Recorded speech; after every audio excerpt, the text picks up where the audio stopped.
Hey guys, thanks for tuning in today to Ariel's Friends. I cannot wait to introduce you all to my guest today. She is an absolute creative inspiration and an expert in her field of claymation. Without further ado, Miss Carla Rieffel.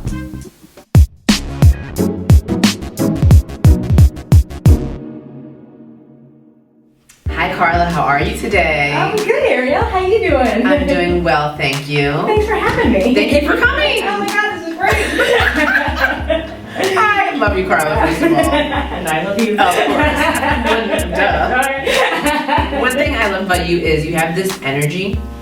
It just makes me, like, you just start laughing, and then I start laughing, and then everyone's laughing, and we're cracking up. I love it about you. You just make me smile. Thank you. And I just want to share that first. Put it out there. But let's get down to it. All right. You are one of the most creative people I know.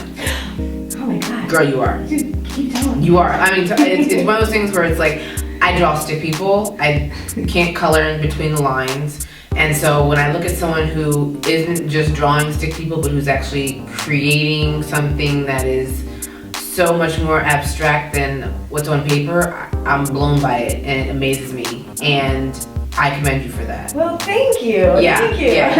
You got some skills, girl. I do what I can. But it's just been something that's been a passion of mine for many years, and I just love doing it. It's kind of my relaxation. Now, okay, your thing is clay. Mm-hmm. Okay, I'm a clay artist. So, as a clay artist, first of all, tell people what that means. Okay, a clay artist. I work with clay. I do short animation shorts, so little claymation.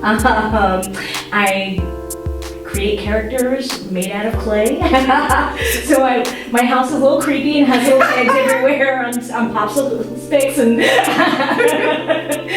But yeah. So claymation. Give me an example of, just so the audience knows, of what exactly a claymation type of movie or something they can think of when you say claymation, what they can relate to. Well, I think everyone kind of knows like the raisins, the California raisins. Heard the grapevine. Yeah. That was claymation. Mr. Bill. And my favorite, which has always been, is Mary Max. That's a huge inspiration for me. That film itself, the storyline of it. Really, you kind of forget that you're actually watching clay. And these characters take on a whole new light.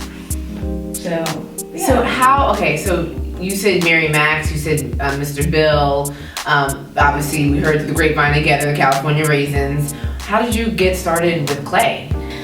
It's a really funny story, actually.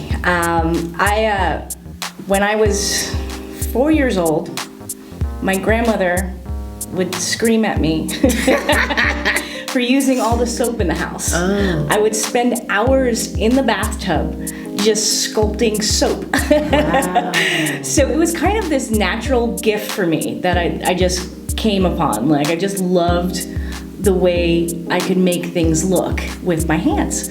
And I would just sit there for hours in the bathtub, just working on soap, and my grandmother gets so mad because all the soap would be gone.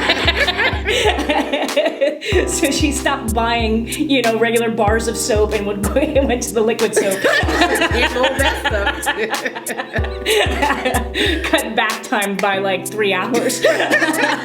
That is so interesting. Yeah. And so you were able to, as a 4-year-old, just start seeing something and being able to...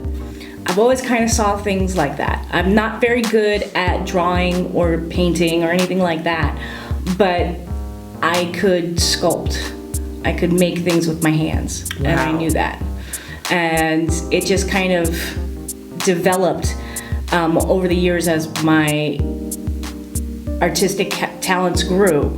So did the claymation come up. What it started off with, it was just like I would do sculptures. I remember the first time like I did this massive sculpture, and it was a woman coming out of the wood, and Wow. and I was like, oh, this is fantastic. But I always knew there was a lighter side of me and a playful side of it that I wanted to kind of tap into. I didn't want it just to be, I'm such a artist, and that's not me. That's not me, So I wanted to tap into the kids. I wanted to bring it back to when I was younger, when I would watch, The Dark Crystal for the first time. God. And the feeling that I got watching that. That was the first film I've ever saw in the theater. Oh, wow. Yeah. So it kind of framed everything for me. Jim Henson has always been a huge inspiration for me. And it just kind of built up to that. And I kind of stopped taking myself so seriously, and I went, okay. And the fun part about Clay is working with these characters, you can make them very dark and very funny, because that's the kind of things I find funny. Like, I like black comedy. And it's not what you would suspect from coming out of Clay. Coming out of these little cartoon characters, you're like, what the? Right. Did that thing just cuss? With a smile on its face. Yeah. That thing just flipped me off. Oh my God. Yeah. I love that. Gotcha. Were there any other, like you mentioned Jim Henson, you mentioned The Dark Crystal, any other, let's say, claymation films or claymation artists that inspire you? Of course, yeah. I mean, I pick up things from everywhere, but, Mary and Max has been one of my all-time top favorite films. You said Mary and Max? Mary and Max. And what is that? You have to see this. Ariel, have you not seen this? It is incredible. It's basically a story of a little girl in, I think, Australia, and Max, who is an older gentleman living in New York, and they become pen pals. And it's just a phenomenal film. It's the kind of film where you don't, after a while of watching it, like, it's so beautifully done. And after a while of watching it, you don't even think that that's not real life and that's not a human being. Right. You totally forget that that's someone made that. Someone sat there for hours building that set, and you can't believe that because it's just so beautiful, and the detail involved in it, and it's phenomenal. Speaking of detail, now let's talk about one thing that I saw that you did. It was Saturday Night Fever. You did the John Travolta in the white 70s jacket with the disco ball on the floor. Yeah. When I saw that, my jaw dropped. It blew me away. Thank you. That was some detail. That was hours and hours and hours. You've got to have a lot of patience and a lot of time to do that. Yeah. Because it lighting the floor. So you think about these things and you're like, okay.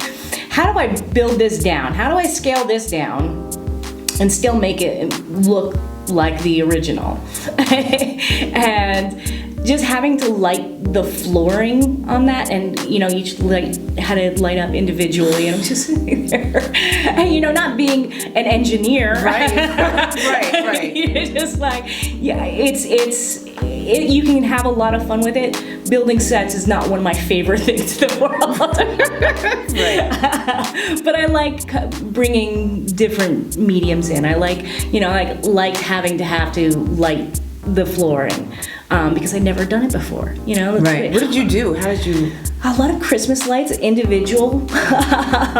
So I poked them through like cardboard, and so they wouldn't bleed towards the other light. And then I would put like a little thin filter, so it would be different colors. And because it's claymation, you would pull out the the filter so you could change the color. Every time. It's just like... How long do you think collectively it took you to put that together? Oh, God. I mean, each thing that I do it goes on for months. If I have a strong enough desire to actually put my heart into a project, it's going to take months. Carla, it was beyond a pleasure to have you on my show today.